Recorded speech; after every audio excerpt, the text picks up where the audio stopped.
എല്ലാവർക്കും നമസ്കാരം. നമ്മുടെ വീട്ടിൽ രാമായണ പാരായണം നടത്തിയിട്ടുണ്ടായിരുന്നു. കഴിഞ്ഞ മാസം 29-ാം തീയതിയായിരുന്നു നടത്തിയത്. അതിനായിട്ട് ആയിട്ടുള്ള ഒരുക്കങ്ങളുടെ വീഡിയോ ആണ് ഞാനിവിടെ പങ്കുവയ്ക്കുന്നത്.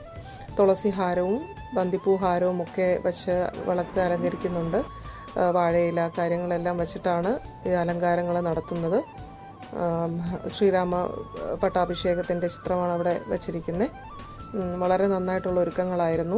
NSSൻ്റെ കരയോഗ അംഗങ്ങളുടെ ഒരു ടീമാണ് രാമായണം വായിക്കാൻ എൻ്റെ വീട്ടിൽ വന്നത്.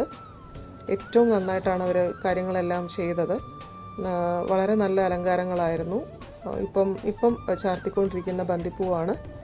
അപ്പോൾ അവരുടെ ഒരു അലങ്കാരം എടുത്തു പറയുക തന്നെ വേണം. അത്രയും മനോഹരമായിട്ടാണ് അവർ കാര്യങ്ങളെല്ലാം ചെയ്തത്.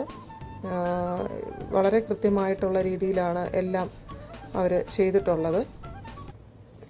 എൻ്റെ വീട്ടിലെ നല്ലൊരു ഐശ്വര്യപൂർണമായൊരു അന്തരീക്ഷമായിരുന്നു. ഒപ്പം മോളും കൂടുന്നുണ്ട്, സഹായിക്കാനായിട്ടൊക്കെ പൂക്കളിറുക്കാനൊക്കെ ആയിട്ട് സഹായിക്കുന്നുണ്ട്. വളരെ മനോഹരമായ രീതിയിൽ അവർ എല്ലാ കാര്യങ്ങളും വിളക്കിൽ പൂക്കൾ നന്നായി ചാർത്തിയിട്ടുണ്ട്. അതുപോലെ വിളക്കിലും ഇതുപോലെ ബന്ദിപ്പൂവും തുളസിഹാരവും എല്ലാം ആണ് ചാർത്തിയിരിക്കുന്നത്. വിളക്ക് 3 വിളക്ക് അവർ കൊടുത്തിട്ടുണ്ട്. ഏറ്റവും നല്ല രീതിയിൽ വളരെ മനോഹരമായിട്ടാണ് അവർ അതിനെ അറേഞ്ച് ചെയ്തത്. ഏറ്റവും മനോഹരമായിട്ടാണ് എനിക്ക് തോന്നിയത്. നിങ്ങൾക്ക് എന്താണ് തോന്നിയെന്നുള്ളതൊന്ന് ഷെയർ ചെയ്യണം.